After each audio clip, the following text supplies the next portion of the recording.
So this is the recent Oscar-winning documentary about Alexei Navalny, who is the Russian opposition leader to Vladimir Putin. This was directed by Daniel Rosen and is a CNN film and documentary. And it's absolutely fascinating. If you don't know, Alexei Navalny was poisoned on a flight or after coming back from somewhere in Siberia to kind of more central Russia.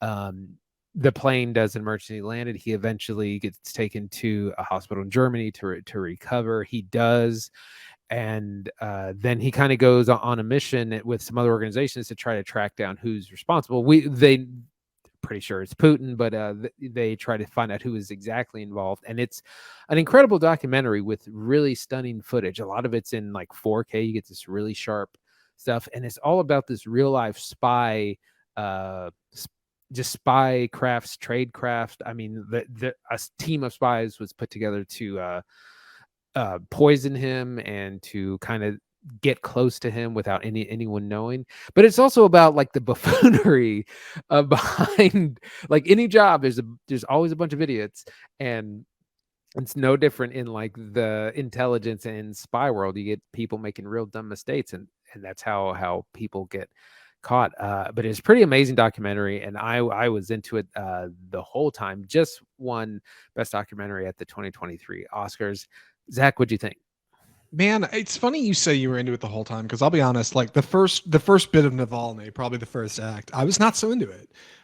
Because it feels far away. Like Navalny opens with like characters in Russia, right? And like I don't know a lot about Russia, but I know it's kind of a mess, and I know they're swinging on Ukraine right now, and they're at war, and that's the whole thing. And it just starts off with this guy in a bar, right? Alexei Navalny. And you're like, okay, what's this guy's deal? Okay, he almost got assassinated. Well, that's terrible, but he's alive. So you already know the ending to this story. Now, how did it happen? But like, is Navalny starts to like tug on that string a little bit, just pull on that thread of like, how does somebody almost get assassinated but survive? And then who tried to assassinate him? And then how they do it? And then what do you mean that probably came from their government? You start to realize that like Alexei Navalny is not simply like a man who survived an assassination attempt. He's the leader of an opposition party to a country that very much does not want opposition at all. Like Russia is not a democracy. Like they do not believe in the voices of the people. Like they're an aristocracy or an autocracy. I'm not even sure. But what they are is run by Vladimir Putin, who very much does not believe in the opposition party and has no interest in Alexei Navalny rising to any kind of power. The doc trailer explains that they won't even say his name. The Kremlin won't even speak the name Alexei Navalny. But he is very much the leader of a large group of people. We see him at rallies. We see him at large events or organized events where he's speaking into a megaphone about the problems with Russia and how he wants things to change. And what's shocking is Navalny so perfectly not only solves the question of who attempted assassination on Alexei Navalny, leader of the opposition party, but also raises the question, what does that mean for Russia? And what does that mean for like a nation of people who aren't heard? And what does that mean for this guy who not only is supposed to be their voice, but is a father and a husband and like was nearly killed and since has to go back to his country that very much is hostile towards him to try to fight this good fight that he believes in. Like it raises him on a pedestal that I didn't expect. And by the end of the third act, while I started the film mildly interested, like I could not look away from the screen, like demands attention, right? Sat me up in my chair. This doc is so cool, dude. It's so cool. I'm so glad we watched it. This is the kind of bold cinema we need on this show. So I'm excited to talk about Navalny. Andy, I was way too long of an intro for me. Where do we start? Well, we can start with a little bit of our plot outline. So it starts with a very kind of frank question, interview with Navalny, where they say, do you have a message for the people if you are killed, if you end up dead? And he's like, Yeah. whoa, give me a second. But basically, he goes out to kind of rural Siberia for a political rally, and on the flight back, he becomes really ill on the plane, and there's footage, cell phone footage of him like yelling, kind of moaning in pain. The plane ends up making an emergency landing and he's taken to a Russian hospital, which is not real safe. Eventually, they get him out, and he goes to a German hospital to recover, which ended up saving his life. And this was what kind of foiled the whole plan, was that they if the plane hadn't stopped, they assumed he was just going to die on the plane because the poison was going to take enough time. But since it made the emergency landing, he was able to survive. And then, like I said, the kind of second act is the search.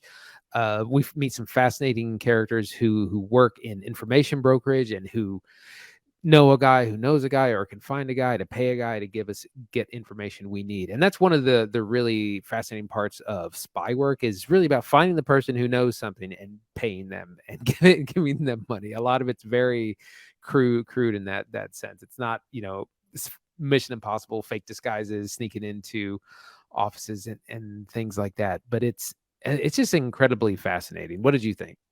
Yeah, one of the like most interesting trappings of this film is its setting. Russia feels like an alternate dimension because it's like so close to the world you and I know, right? People are on iPhones and they have the internet and they got coffee shops, right? Like in cars, and like it is the world as we know it. Russia is not all that dissimilar, at least in size, to the United States. So you can understand that parts of their government have to trickle down to kind of the normal culture that you see in this film, right? Like people on the street, like going to work, right? Going home, kids hanging out at playgrounds. Like it's not all that different. But then you start to see kind of like the finer trappings of what's under the surface, like publicly accessible records of like what would normally be private information. People being able to like discern secrets, right? Spycraft, like from very easily accessible like data brokers who will just sell you information over the phone, like with just the exchange of a credit card. Like it is so close to the world we know, but it's like looking through a looking glass to an alternate dimension. And I think what's so great about the first half of this movie is that you do get some genuine spycraft. Like you get Alexei Navalny and his team like genuinely investigating, how did this happen? Who was on the plane? Well, let's see if we can get the flight manifest. Oh, we can. Okay. Who was on there that checks out with this other record that we have? Okay, well, what if we talk to this person? And like the first half of this, like 90-minute doc, it's a very efficient documentary, like is I think it's 90 minutes. Now that I say that, I don't actually know. It's a God, little bit longer, a 100 little bit minutes. longer. It's fine.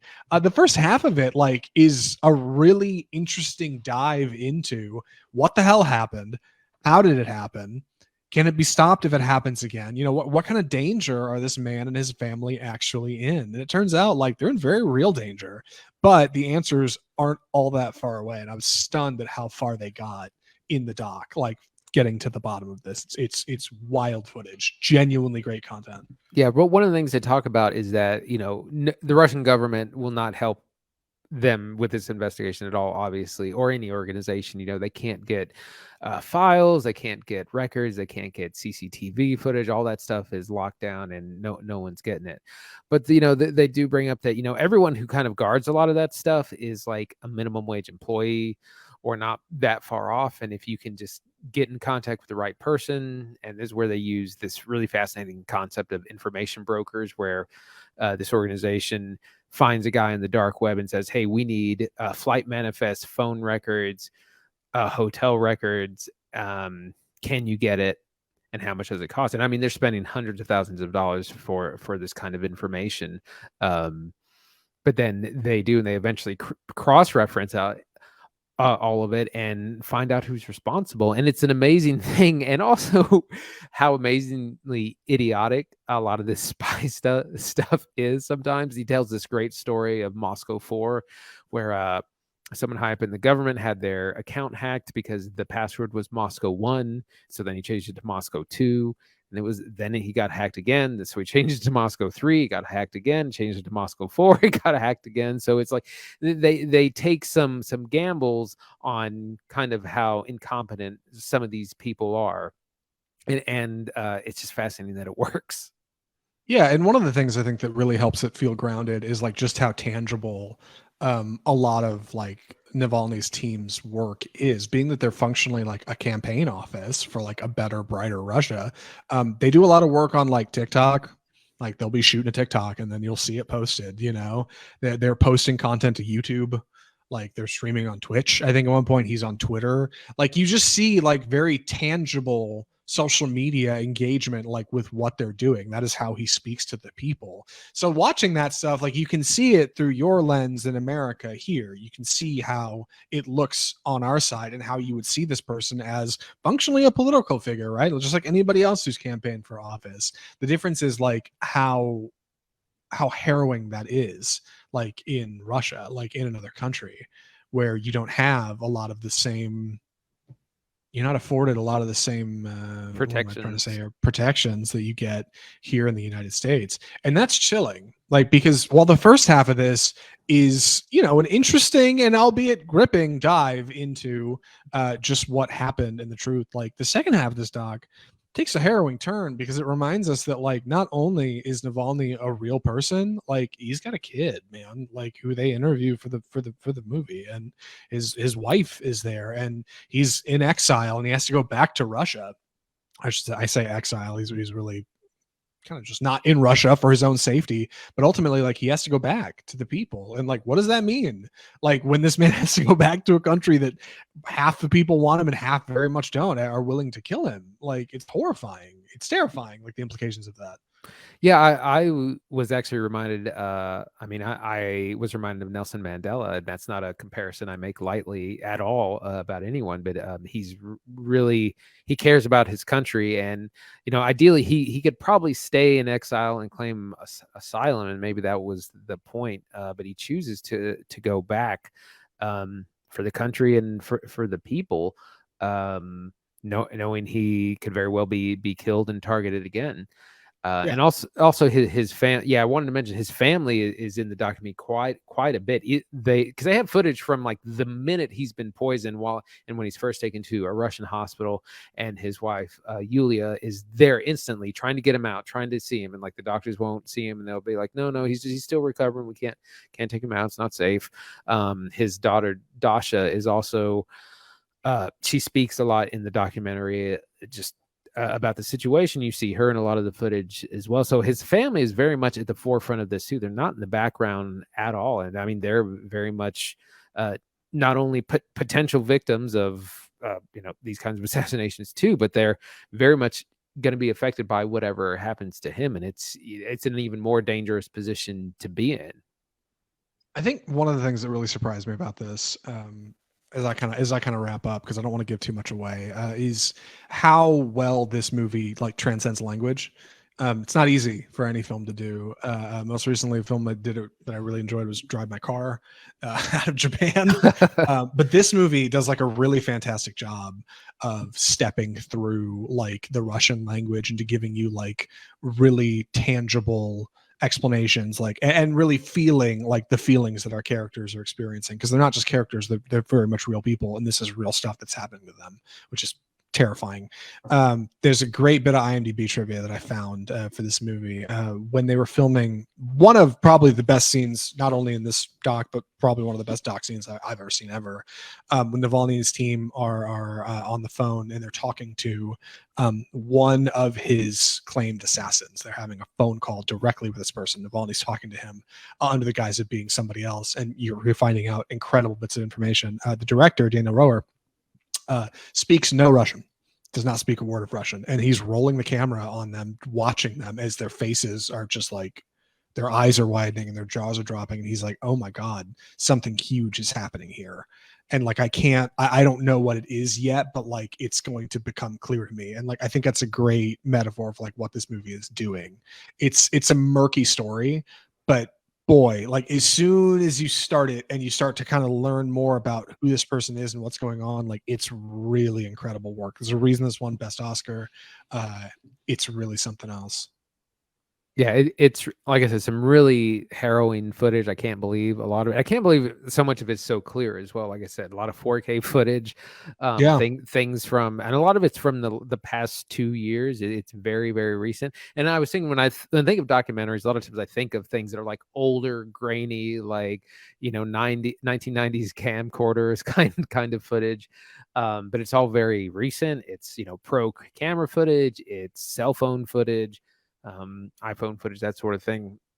It's really fascinating, and paints this portrait of this political figure who was very blatantly, attempted assassinated by a major world power. It's insane.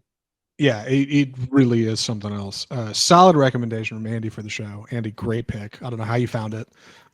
Well done though. I feel like most people have not heard of this movie. Like I don't know. No, well, and a lot of Um, times the documentaries are, it's easy to slip by, and we don't really hear a lot about them. I don't think I'd heard of any of the ones that were nominated for Best Picture this year. Definitely hadn't seen them. But I once this one, and I had heard a review about it and heard that it was a great documentary. I definitely wanted to check it out. Andy, would you recommend Navalny? Absolutely. It's kind of a must watch because you can see what happens when you don't have the protections, or when the government just ru- kind of runs too far and becomes an authoritarian state, which is kind of what's happened in Russia. And that you have this very brave individual putting himself and his family at risk, willing to stand up and fight that, and even risking his own life. And like I said, it's an eye into spycraft, tradecraft, how these foreign governments operate in their attempt to assassinate someone. It's not like Mission Impossible or something like that. It's much more clandestine. It's also a lot more sloppy, frankly, a lot. And like, it must have blown their minds to see when they gathered, like, because they found like the team of spies who likely poisoned him. They find these guys' names, their photos, their addresses. There's a great scene where they go to one of their a camera crew goes to their apartment, knocks on the door, and it's just like that's pretty embarrassing. Yeah, Navalny's excellent. Like I can't believe Andy's right. I can't believe how much like tangible, palpable footage they have of these events. You're not just like, they're not just telling you, hey, we figured it out. You're watching them the moment they figure it out, like almost every step of the way. Like you are actively seeing in real time the events as they are uncovered and unfold. Like really fantastic work. I can't believe how good this movie is. I think it's totally a must watch. If you have the ability, if you're at all interested in documentaries, or just global politics, what's happening in Ukraine. Like, please watch Navalny. God, I keep saying it wrong. I don't know what's wrong with me, but excellent doc. I got to recommend this to some people in my life. But speaking of recommendations, Andy, what are we watching next week?